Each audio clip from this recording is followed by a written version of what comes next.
Well, hi everybody, and welcome into the Brownwood Lions Coaches Show, joined right here at the football field. Yes, because we're in the middle of practice right now. You better look at you, might get run over. Yeah, watch out for that number 18 right there.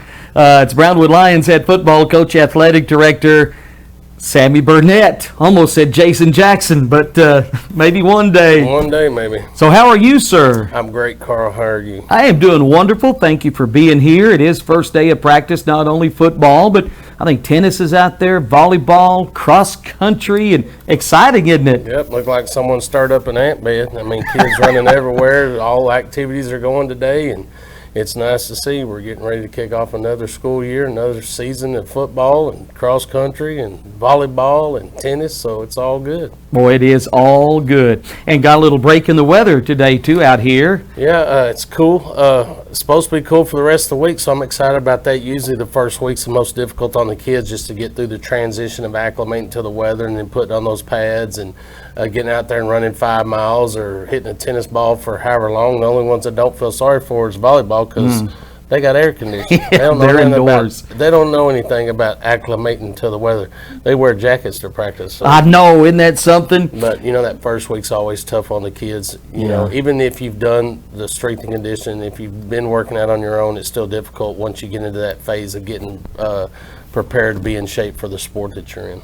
All right. Well, it's off and running now. Let's talk football. Okay. First day of practice, kind of give you an idea how things are going and how things have gone. Number one, proud of the coaches, are extremely organized in what we're trying to do. We don't waste time. We're not out there just to be out there. We're very organized in what we're trying to do and how we try to install our workouts each day and trying to implement our offensive, defensive game plans and our playbooks, rather. But the fact that the hours they put in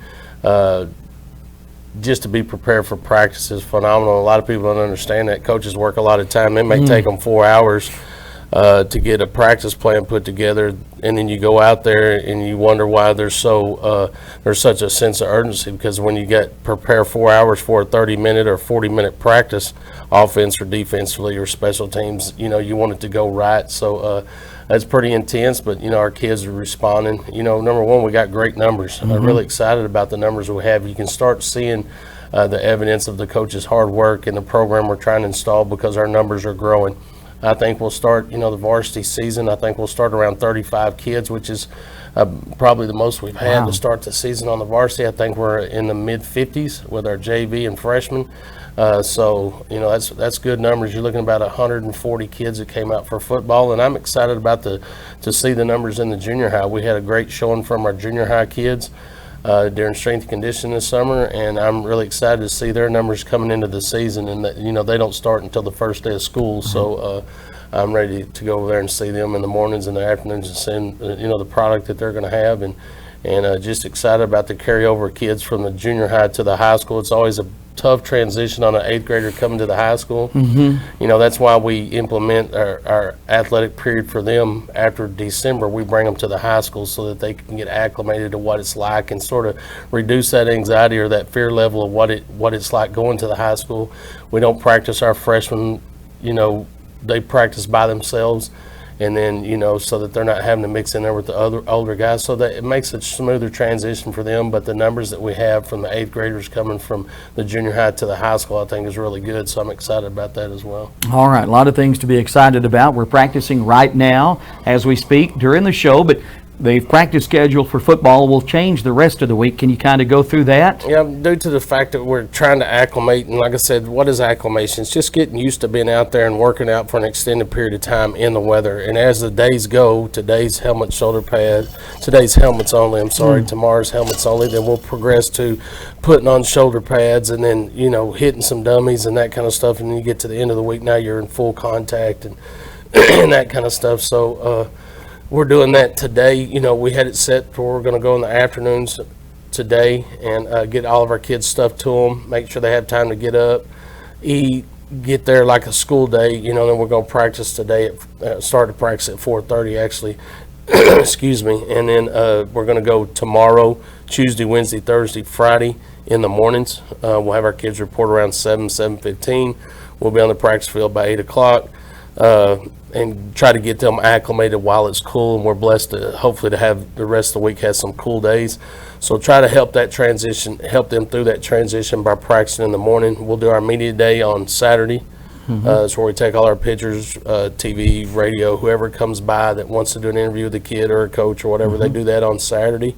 And then we'll have our maroon white scrimmage. It's on Saturday starting at 9:30 with the varsity. So all in all, we go this afternoon, and then we'll pick it up again in the morning for the rest of the week. And then next week we'll go at 4:30 every day and get acclimated to what it's going to be like when we're in school.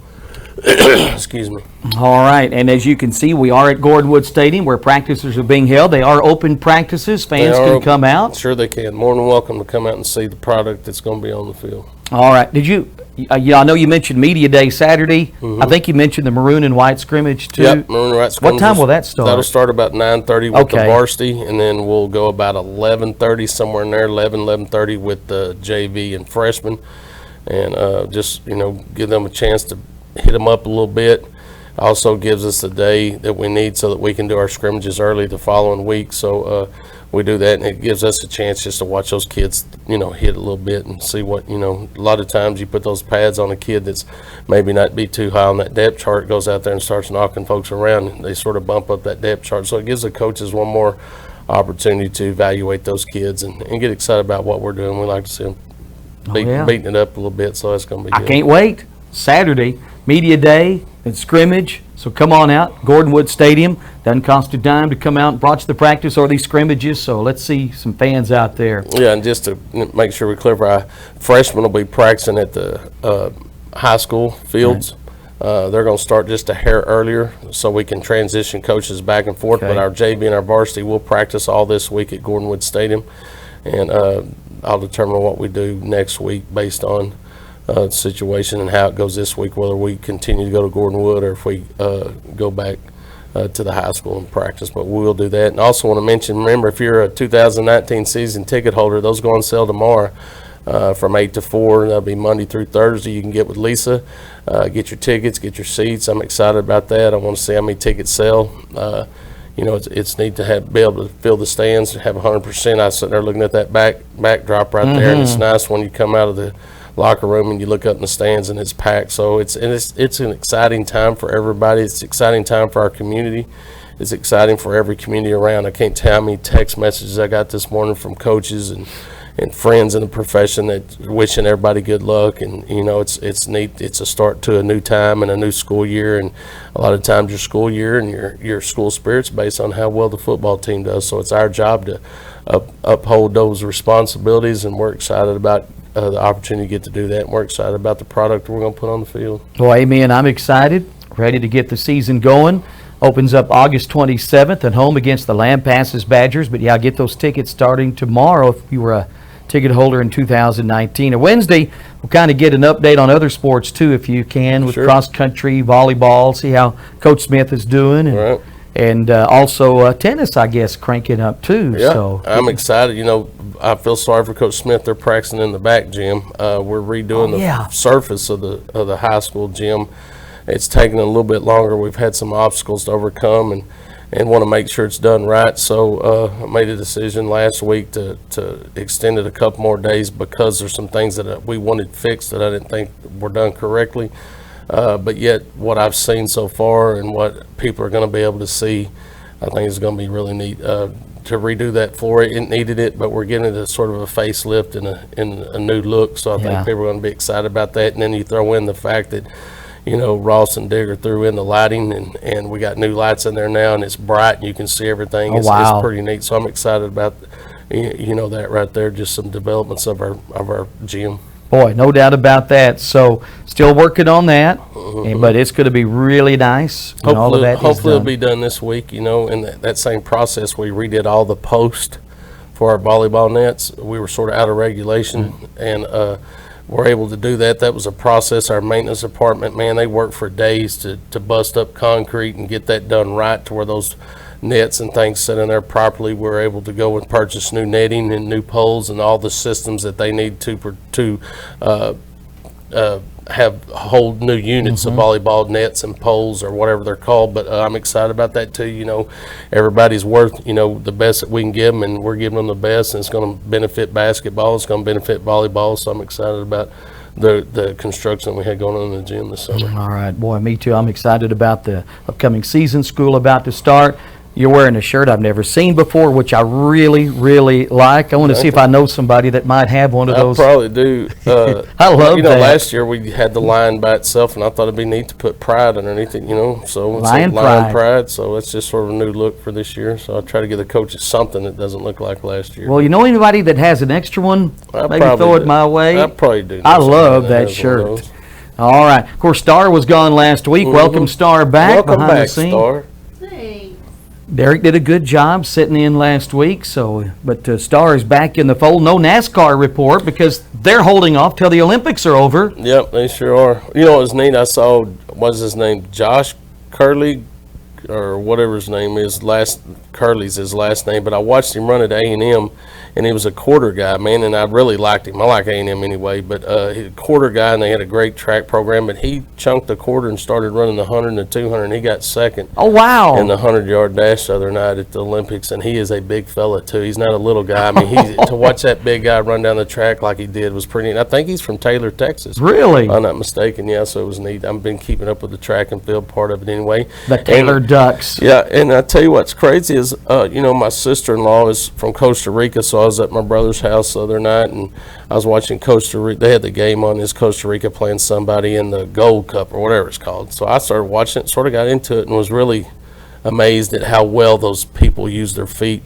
Well, I got hooked, and I watched them play their next game, and I watched the United States play, and then I watched them play again, and all of a sudden they played in the championship last night against Mexico in the Gold Cup and won it in like the 117th minute. Yeah, it was pretty amazing. It was neat to see, but I'm dumbfounded in the way that those guys kick the ball around, and try to educate myself a little bit more about soccer and how it works. But you start talking to a soccer coach or a soccer kid, and it's like they're speaking German to you because the way they communicate is, and the way they do things is different. Just like if I started talking about a formation or a play to them, they'd be like, what are you talking about?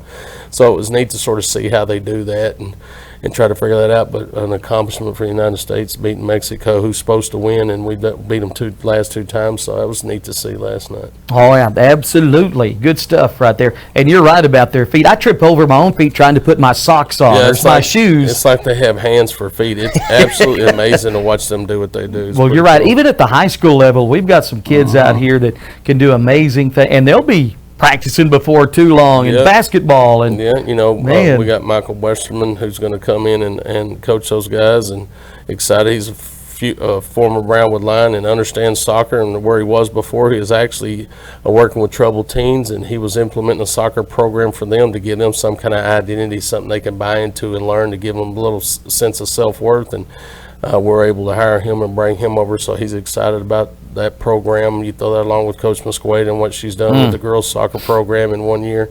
I'm really excited about that stuff as well. I think it's going to be, we had a good year last year. I think every major sport made it to the playoffs and had some successes. Our numbers are growing, and just look forward to another year. It starts over. This is my 28th year. Another year of watching kids grow and develop, and seeing what they can accomplish on the fields, which leads to accomplishments in life. So I'm excited about the opportunities that we have before us. And I know you're ready for a normal season, because the last 2 years, personally 2 years ago, and then last year with all this stuff, have not been normal. That's seasons. True, it's just trials. The Lord puts us through trials, and it's how we learn from those trials and how we persevere through them is what makes us. And we preach that to our kids. So we're just looking at today, and we're going to practice today, and we're going to practice tomorrow, and we're thankful for the opportunity to get back to some state of normal and just get out there and live our lives the way we want to, and not have to worry about things. So I'm excited. It's a good start.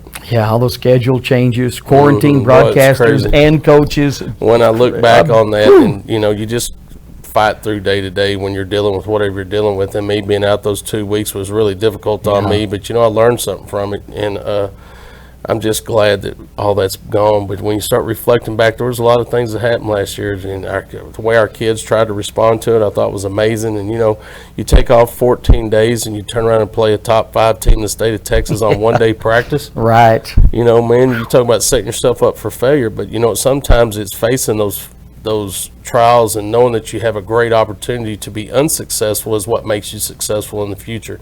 And our kids worked hard to play those games, and they had a right and earned a right to go out and play those games, and that's why I wanted to do it. And maybe we didn't succeed like we wanted to, but I guarantee you lessons learned through those trials will help those kids that have graduated and help those kids that stepped on the field today become better football players and better people because of it. So I'm thankful for the trials. Yeah. You grow through trials, so I just don't want as many this year as we've had in the past. I know 2 years ago, and we just passed the 2-year anniversary of your surgery, and we haven't talked about that, but it looks like you're doing well now. Man, I'm rocking and rolling. It couldn't be any better, so I'm thankful for that too. Don't think I'm not. Amen to that.